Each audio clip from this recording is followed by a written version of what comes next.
Motion in to dimensions. अभी तक हम लोगों ने जितना भी पढ़ा काइनेमैटिक्स, हमने सारा पढ़ा मोशन इन वन डायमेंशन।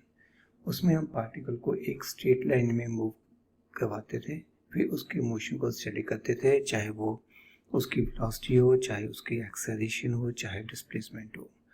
हमने most of the time vectors को यूज नहीं किया। अगर कभी वेक्टर्स को यूज किया है तो वो in terms of opposite direction he use किया है कि पार्टिकल की डायरेक्शन चेंज हो गई। पहले उसकी सर्टेन वेलोसिटी थी बट एक्सेलरेशन नेगेटिव थी। नेगेटिव एक्सेलरेशन की वजह से उसकी वेलोसिटी कम होते होते जीरो हो गई, फिर उसकी डायरेक्शन अपोजिट हो गई। इसके अलावा हमने वेक्टर्स को कहीं यूज नहीं किया और थ्रू आउट अभी तक जो डिस्कशन हुई वो वन डायमेंशनल मोशन में हुई थी। अभी हम इस चैप्टर में किसी पार्टिकल के मोशन को टू डायमेंशन में स्टडी करेंगे। ठीक है, टू डायमेंशंस की यहाँ पर मैंने कुछ एग्जांपल्स दे रखी हैं जो नेचुरल मोशन में रहती हैं। जैसे फर्स्ट एग्जांपल, यहाँ पर अगर एक टैप हम खोलते हैं तो ये टैप का जो वाटर बाहर आ रहा है ये एक प्रोजेक्टाइल मोशन फॉलो कर रहा है। यहाँ पर इस वाटर ड्रॉप के जो पार्टिकल्स हैं वो दो कोऑर्डिनेट्स में मूव कर रहे हैं। ठीक है, this is in a plane not in straight line. Similarly यहाँ पर जेवलिन थ्रो में भी अगर हम यहाँ पे एक थ्रो करते हैं तो थ्रो जो है वो कुछ इस तरह से जाएगा और motion will be two dimensional.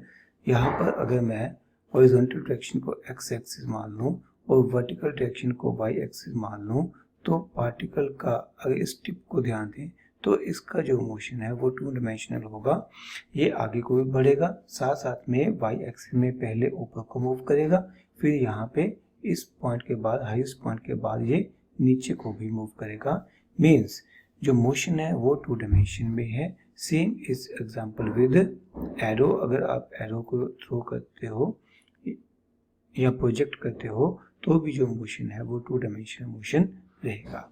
अभी तक हमने जो सिर्फ पढ़ा वो वन डायमेंशनल मोशन था। हम ये कहते थे consider a particle moving along positive direction of x axis, ठीक है, या along positive axis of y axis, like that.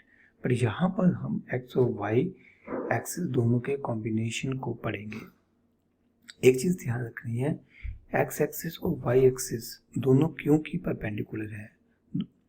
तो यहाँ पर परपेंडिकुलर डायरेक्शन में होने की वजह से एक्स एक्सिस में जो वेलोसिटी है वो वाई एक्सिस को इफेक्ट नहीं करती या वाई एक्सिस की वेलोसिटी एक्स एक्सिस को इफेक्ट नहीं करती। अगर एक्सेलरेशन एक्स एक्सिस में है तो जो वेलोसिटी चेंज होगी वो सिर्फ एक्स एक्सिस वाली चेंज होगी। वाई एक्सिस वाली वेलोसिटी के ऊपर एक्स एक्सिस वाली एक्सेलरेशन कोई इफेक्ट नहीं डाल सकती। एक्स और वाई एक्सिस मीन्स दो परपेंडिकुलर डायरेक्शंस, मीन्स दो रेक्टेंगुलर कंपोनेंट्स टोटली इंडिपेंडेंट हैं। मीन्स अगर मैं यहाँ पे लिखता हूँ Vx, velocity along x-axis, it will be written as initial velocity along x-axis plus acceleration along x-axis into t। यहाँ पर y एक्सिस के ऊपर कोई इफेक्ट नहीं आएगा, y एक्सिस की एक्सेलरेशन यहाँ पर कोई इफेक्ट नहीं डाल सकती। जब मैं Vy लिखूंगा तो ये बन जाएगा Uy plus AYT। Same concept is applicable here also.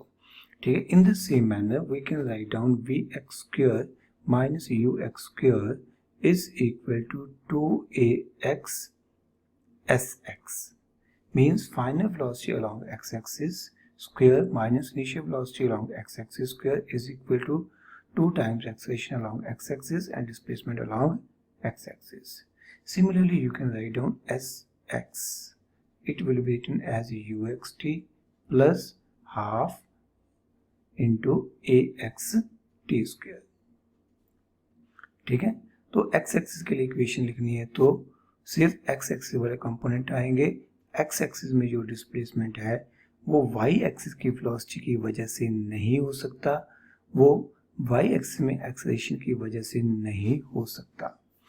But in equation में एक चीज नोटिस करो कि मैंने टाइम के लिए tx या ty नहीं लिखा है, सिर्फ एक ही क्वांटिटी x और y एक्सिस में कॉमन है, वो है टाइम। लॉजिक क्या है, अगर आप एक पार्टिकल को यहाँ से थ्रो करते हो तो यहाँ पे आपने थ्रो किया, then time was 0।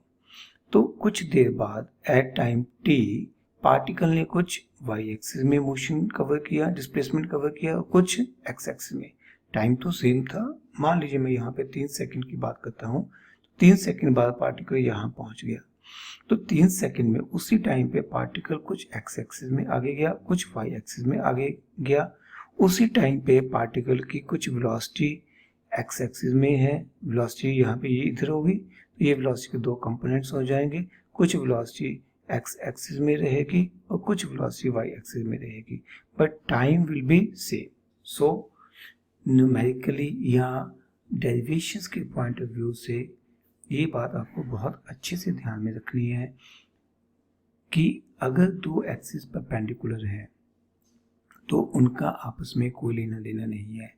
X axis में जो फिजिकल क्वांटिटीज हैं वो वाई एक्सिस को इफेक्ट नहीं कर सकती। एक्स और वाई एक्सिस में सिर्फ एक ही फिजिकल क्वांटिटी कॉमन है, दैट इज टाइम। ओके, तो इन दो एक्सिस को आपस में जोड़ने के लिए हम टाइम को ही यूज करेंगे। ओके, अब हम बात करेंगे व्हाट इज प्रोजेक्टाइल। प्रोजेक्टाइल क्या है? अगर हम किसी बॉडी को थ्रो करते हैं by giving some initial velocity, एक बॉडी को हाथ में पकड़ा, कुछ इनिशियल वेलोसिटी दी और छोड़ दिया। छोड़ने के बाद बॉडी खुद ब खुद मूव कर रही है और उसके ऊपर लगने वाली फोर्स सिर्फ ग्रेविटेशनल फोर्स है, तब जो बॉडी होगी उसे हम प्रोजेक्टाइल कहेंगे। मीन्स प्रोजेक्टाइल एक ऐसी बॉडी जिसको हमने कुछ इनिशियल वेलोसिटी दे के छोड़ दिया और उसके बाद वो 2 डायमेंशनल मोशन में मूव कर रही है। जरूरी नहीं 2 dimensional motion, it may be even 1 dimension. कुछ इनिशियल वेलोसिटी दे के छोड़ दिया, उसके बाद वो सिर्फ ग्रेविटी के इफेक्ट के अंडर अगर वो मूव कर रही है तब उस बॉडी को हम प्रोजेक्टाइल कहेंगे। ठीक है, प्रोजेक्टाइल की बहुत सारी एग्जांपल्स हमारे पास हो सकती हैं, जैसे कि अगर आप एक पत्थर को ड्रॉप कर दें, कहाँ से? विंडो में से, किसी चलती हुई ट्रेन की विंडो में से ड्रॉप कर दें। अगर एक फ्लाइट के दौरान आप किसी बॉम्ब को, एरोप्लेन में से किसी बॉम्ब को ड्रॉप कर दें, तब वो बॉम्ब के पास इनिशियल वेलोसिटी होगी जो एरोप्लेन की है, एंड ड्रॉप करने के बाद वो सिर्फ ग्रेविटी के इफेक्ट के अंडर मूव करेगा, तो वो भी प्रोजेक्टाइल की एग्जांपल हो जाएगा। सिमिलरली यहाँ पर अगर हम बात करें तो एक बुलेट को फायर करें फ्रॉम सर्टेन गन उसको इनिशियल वेलोसिटी देगी, बट इनिशियल वेलोसिटी देने के बाद that bullet will move only under effect of gravity, therefore it may be taken as example of a projectile। इसके अलावा यहाँ पर आप अगर फुटबॉल किक करते हैं, किसी डैम में से पानी नीचे गिर रहा है, एक बंदे ने लॉन्ग जंप लगा दिया, हाई जंप लगा दिया, और these are examples of projectile motion. Fine.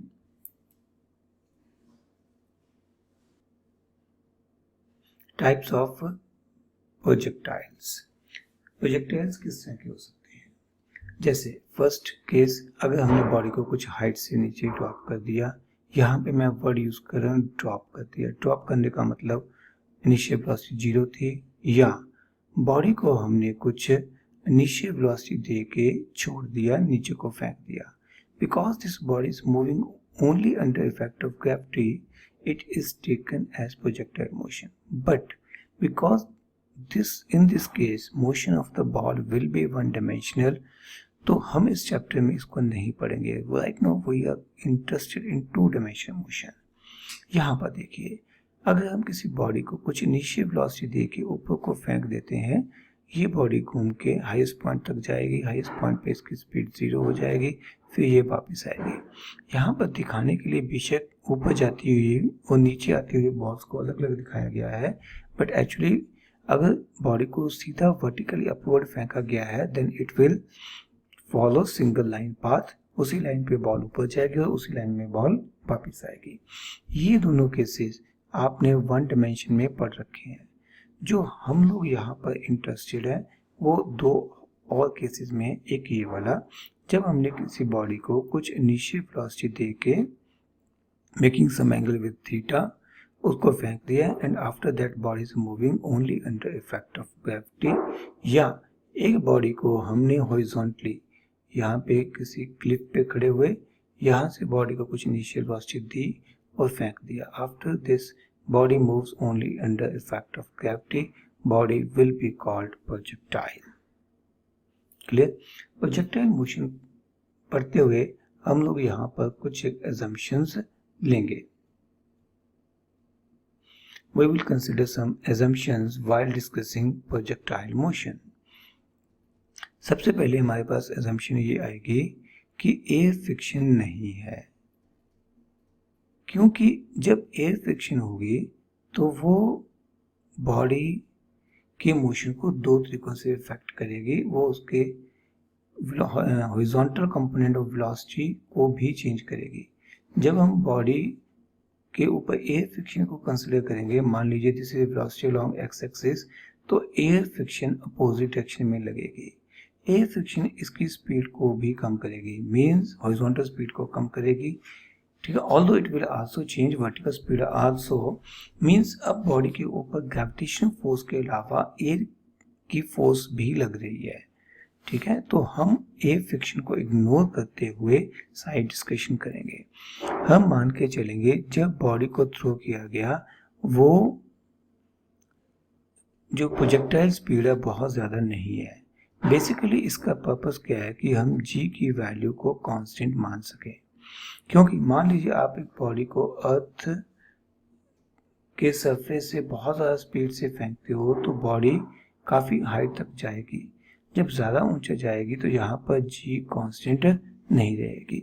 हम पूरी डिस्कशन के दौरान ये मान के चलेंगे कि स्पीड इतनी कम थी कि जी की वैल्यू में कोई चेंज नहीं आया।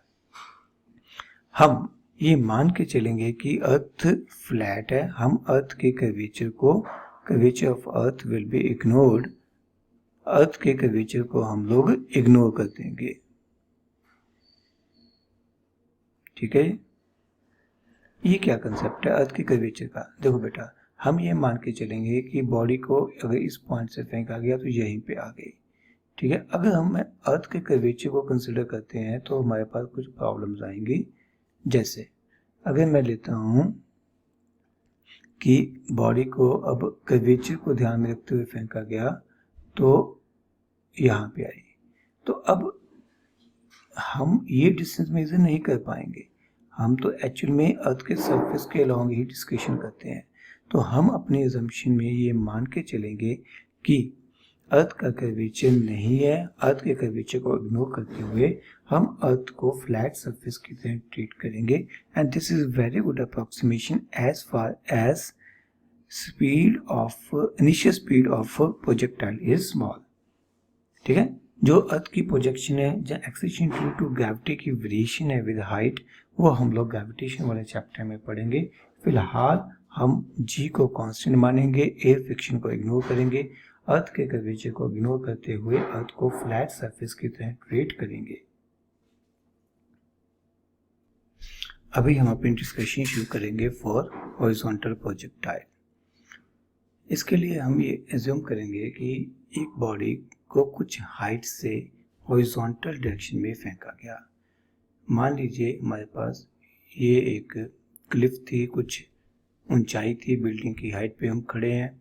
यहाँ से हमने एक बॉडी को कुछ इनिशियल वेलोसिटी देके से you initial velocity is given along horizontal direction, इस डायरेक्शन में इनिशियल वेलोसिटी देके बॉडी को फेंका गया। बॉडी फेंकने के बाद ग्रेविटी के इफेक्ट के अंडर मूव कर रही है।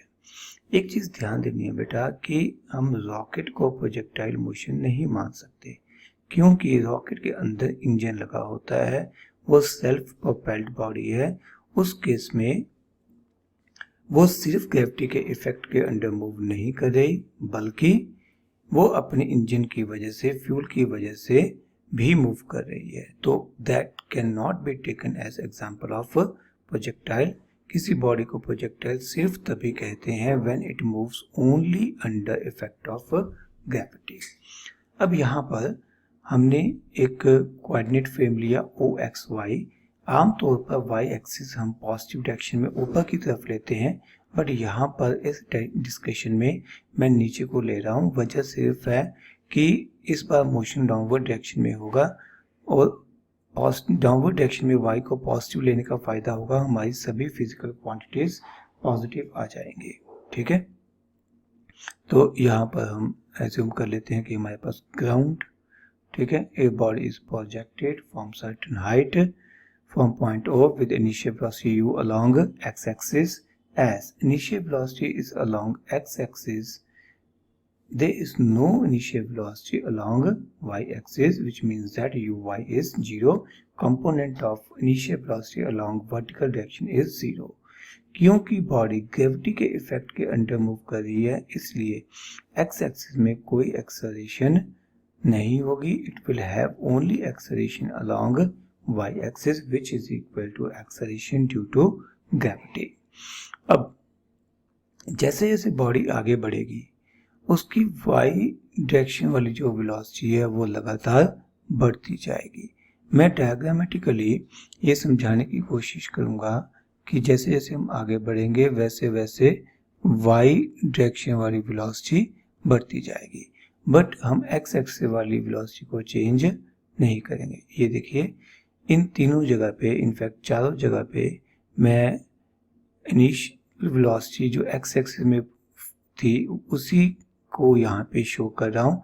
क्योंकि एक्स एक्सिस में कोई एक्सेलरेशन नहीं है तो जो वेलोसिटी अलोंग हॉरिजॉन्टल है that will remain same, but क्योंकि वाई एक्सिस में एक्सेलरेशन है, एक्सेलरेशन ड्यू टू ग्रेविटी, तो वाई एक्सिस में जैसे जैसे हमारी बॉडी आगे बढ़ेगी वैसे वैसे जो वेलोसिटी वेक्टर है उसकी लेंथ भी बढ़ती जाएगी। ये होगी velocity along y axis that keep on increasing with time. Clear? अब अगर इन दोनों का, हालांकि मेरे से डायग्राम में इतनी अच्छी नहीं बनेगी, बट अगर इन दोनों का रिजल्टेंट बनाएंगे तो ये वेक्टर इस प्रोजेक्टाइल के जो पाथ है उसके टेंजेंशियली आएगा, रिजल्टेंट वेलोसिटी इस तरफ ही आएगी। ठीक है, क्या आपको ये क्लियर है? बहुत बढ़िया। अब हम हॉरिजॉन्टल प्रोजेक्टाइल में सबसे पहले इक्वेशन ऑफ मोशन को समझने की कोशिश करेंगे। Equation of motion which is also written as path of projectile.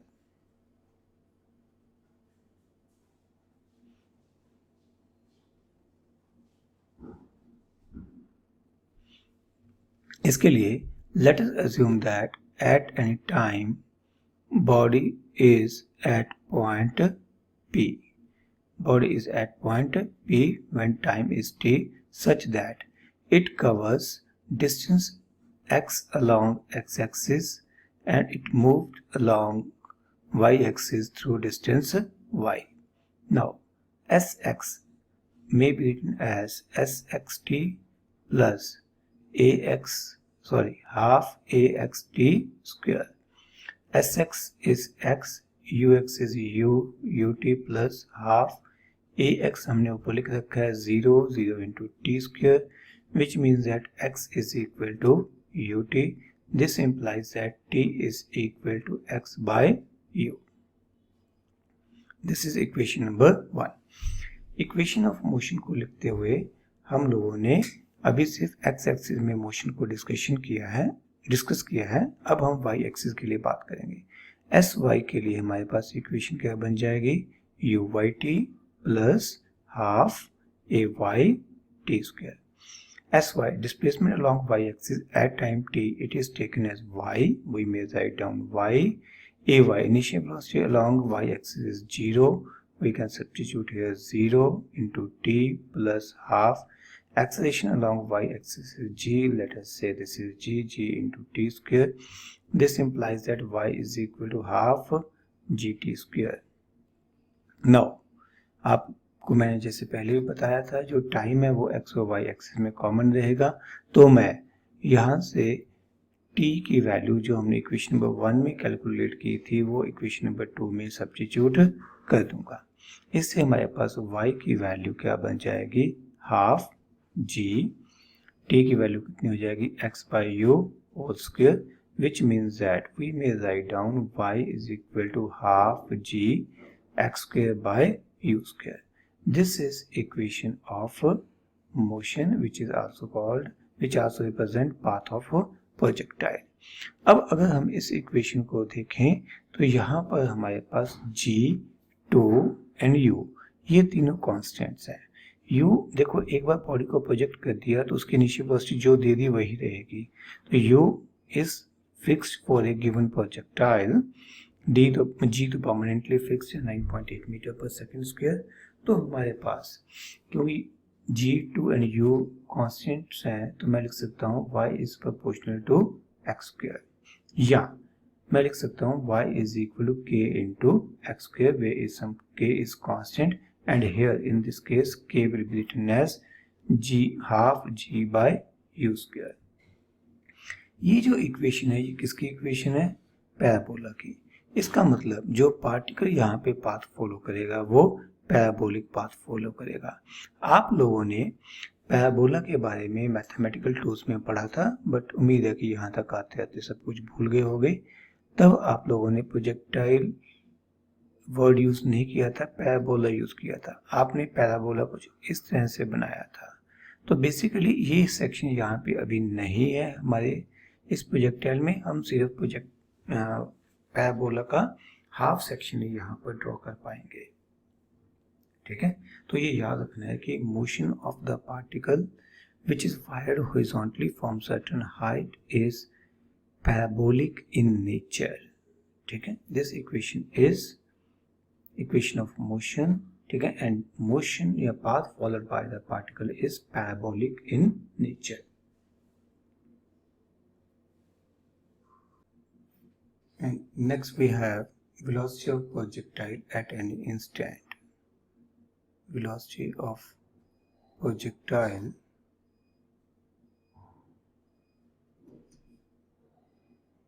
at any instant. देखो बेटा, हमने अभी अभी जो डायग्राम बनाई थी उसमें एक प्रोजेक्टाइल को कुछ हाइट से थ्रो किया था। P पॉइंट यहाँ पे मार्क किया गया था। P पॉइंट के लिए हमने एट टाइम t ये डिस्टेंस y और ये x लिखा था। ठीक है, अब हम इस पॉइंट पे पार्टिकल की वेलोसिटी लिखना चाहते हैं। अब इसकी वेलोसिटी के यहाँ पर दो कंपोनेंट्स आएंगे, along horizontal and along vertical direction. Along horizontal को हम vx, अलोंग वर्टिकल को हम vy से डिनोट कर सकते हैं। Vx का स्टैंडर्ड फॉर्मूला क्या होगा? Ux plus Ax into T. क्योंकि यहाँ पर x एक्सिस में कोई एक्सेलरेशन नहीं है इसलिए Ax will be taken as 0। हमने अभी पीछे लिखा था Ux की वैल्यू u होगी, तो u plus 0 into t. It means that Vx is equal to u, which means that velocity along horizontal direction will remain same। ये हमने बेसिक्स में भी पढ़ा था, अभी भी बार बार कह रहे हैं कि क्योंकि एक्सेलरेशन सिर्फ y एक्सिस में है इसलिए हॉरिजॉन्टल डायरेक्शन में वेलोसिटी चेंज नहीं होगी। अब अगर vy की बात करनी हो तो फॉर्मूला बन जाएगा uy plus ayt। uy initial velocity along y axis 0, क्योंकि बॉडी को हॉरिजॉन्टली फायर किया गया था या प्रोजेक्ट किया गया था। ay is equal to g, acceleration along y axis is g, तो ये बन जाएगा vy is equal to 0 plus g into t, which means that vy is equal to gt। Clear? तो अब वेलोसिटी के हमारे पास दो कंपोनेंट्स आ गए along x and y axis. इसका मतलब हम वेलोसिटी वेक्टर को लिख सकते हैं vxi cap plus vy j cap. vx हमारे पास कितना आया ui कैप, vy कितना आया gt, तो ये हो जाएगा gt j कैप। इसका मतलब वेलोसिटी वेक्टर की जो मैग्नीट्यूड है, जो कि हम वेक्टर्स में पढ़ चुके हैं ये मेथड, ये कितना हो जाएगी u square plus g square into t square whole square root. अब अगर हमें ये देखना हो हॉरिजॉन्टल डायरेक्शन के साथ वेलोसिटी वेक्टर कितना एंगल बना रही है, तो यहाँ पर डायग्राम में मैं इस एंगल को थीटा एज्यूम कर लेता हूँ। तो वेलोसिटी वेक्टर की डायरेक्शन देखने के लिए हम tan थीटा यूज कर सकते हैं। tan theta is equal to perpendicular upon base. यहाँ पर वी वाई इधर रिप्रेजेंट करेगा, तो यहाँ पर परपेंडिकुलर क्या हो जाएगा, वी वाई, तो ये हो जाएगा v y upon v x. V y की वैल्यू कितनी है हमारे पास, जी टी। वी एक्स की वैल्यू कितनी है, यू, यानी कि tan theta will become g t by u. तो यहाँ से हम थीटा यानी कि direction of velocity vector with horizontal, हमने थीटा यहाँ पर हॉरिजॉन्टल डायरेक्शन के साथ लिया था, तो यहाँ पर हमारे पास वेलोसिटी वेक्टर की डायरेक्शन आ जाएगी विद हॉरिजॉन्टल। अगर आपको सिर्फ डायरेक्शन लिखनी है, सिर्फ थीटा लिखना है, तो आप लिख सकते हो theta is equal to tan inverse gt by u. And now we have time of flight. Time of flight वो टाइम जितनी देर के लिए प्रोजेक्टाइल एयर में रहा। यहाँ पर इस केस में हमने प्रोजेक्टाइल को जब फायर किया तब टाइम था 0। मान लीजिए टी टाइम पे, कैपिटल टी टाइम पे प्रोजेक्टाइल ग्राउंड तक पहुंचा, तो ये जो टी है टाइम ऑफ फ्लाइट को रिप्रेजेंट करेगा। इस टाइम को कैलकुलेट करने के लिए हमें ये वर्टिकल डिस्टेंस चाहिए होगा। लेट अस अज्यूम दैट कि प्रोजेक्टाइल को ग्राउंड से h हाइट से फायर किया गया, ठीक है। मीन्स ये जो डिस्टेंस है, दिस डिस्टेंस इज h। अब जब प्रोजेक्टाइल ग्राउंड तक पहुंचा उसके लिए हमें टाइम कैलकुलेट करना है, तो मैं इक्वेशन अलोंग y एक्सिस लिखूंगा। sy का फॉर्मूला क्या हो जाएगा, uyt plus half ay t square. Displacement along y axis कितना हो जाएगा, h। uy initial velocity along y axis, जैसे कि हम पहले 2-3 बार डिस्कस कर चुके हैं, ये 0 हो जाएगी। टाइम ऑफ फ्लाइट t का सिंबल हमने कैपिटल T रख लिया, half ay means acceleration due to gravity, वो g हो जाएगी। तो h कितना हो जाएगा, हाफ g t स्क्वायर। यहाँ से आप capital T time of flight को कैलकुलेट कर सकते हो, विच इज √2h/g, ठीक है। अब इसके बाद हम डिस्कशन करेंगे horizontal range. Horizontal range means distance covered by projectile in horizontal direction. It is denoted by symbol r। Horizontal range की कैलकुलेशन के लिए, क्योंकि डिस्प्लेसमेंट x एक्सिस में हुआ है, इसलिए हम हॉरिजॉन्टल डायरेक्शन के लिए sx लिखेंगे uxt plus half axt square. What is displacement along x-axis? We have taken it as r. What is initial velocity along x-axis? It is taken as u. Time. जितनी देर में projectile ने h distance y axis में cover किया, उतनी ही देर में projectile ने r distance x axis में cover किया। यानी कि प्रोजेक्टाइल जब यहाँ पहुंचा तो टाइम कितना था, टाइम ऑफ फ्लाइट, यानी कि ये t की वैल्यू, स्मॉल t की वैल्यू हॉरिजॉन्टल रेंज की कैलकुलेशन के लिए कैपिटल T हो जाएगी, plus half acceleration along x axis हम पहले बहुत बार बात कर चुके हैं, it is taken as 0 into t square. तो r हमारे पास कितना हो जाएगा, u इंटू t की वैल्यू हम यहाँ पे लिख चुके हैं, ये यहाँ पे सब्स्टिट्यूट कर दी जाएगी, तो हॉरिजॉन्टल रेंज बन जाएगी r is equal to u into √2h/g। अब इसी के बेस के ऊपर एक क्वेश्चन करते हैं। क्वेश्चन क्या है कि एक प्रोजेक्टाइल को फायर किया गया with initial velocity 98 metre per second in horizontal direction from a height of 490 metre, ठीक है। अब ये बॉडी प्रोजेक्टाइल मोशन फॉलो करते हुए, पैराबोलिक पाथ फॉलो करते हुए ग्राउंड तक पहुंचेगी। क्वेश्चन हमारा ये है कि इसे ग्राउंड तक पहुंचने में कितना टाइम लगेगा। जब ये यहाँ पहुंचेगी तो इसकी हॉरिजॉन्टल रेंज कितनी होगी, इस समय इसकी वेलोसिटी कितनी होगी। ओके, टाइम ऑफ फ्लाइट के लिए हमने अभी भी फॉर्मूला पढ़ा था, क्या था, √of 2h/g। तो हम ये फार्मूला डायरेक्ट यहाँ पे यूज कर सकते हैं। h हमारे पास 490 है, g acceleration due to gravity 9.8, on calculation you will get this value 10 second. तो 10 सेकेंड में प्रोजेक्टाइल यहाँ पहुंच जाएगा। हॉरिजॉन्टल रेंज का फार्मूला आप लोगों ने अभी पढ़ा, ut, u हमारे पास 98, t हमने अभी 10 कैलकुलेट किया, तो हॉरिजॉन्टल रेंज हमारे पास 980 मीटर बन जाएगी। आखिर में हमारे पास बची वेलोसिटी। वेलोसिटी को अगर वेक्टर फॉर्म में लिखे तो वो ui cap plus gt j cap, ठीक है, ये हॉरिजॉन्टल डायरेक्शन के लिए और ये वर्टिकल के लिए। बट अगर हमें सिर्फ इसकी मैग्नीट्यूड लिखनी हो जब पार्टिकल या प्रोजेक्टाइल ग्राउंड पर पहुंचा, तो हम लिख सकते हैं √u² प्लस g²t²। u हमारे पास है 98, तो ये हो जाएगा 98²। g is 9.8, t is time of flight, here it is 10, तो ये हो जाएगा 98 whole square. On calculation we will get it as 98 √2 metre per second.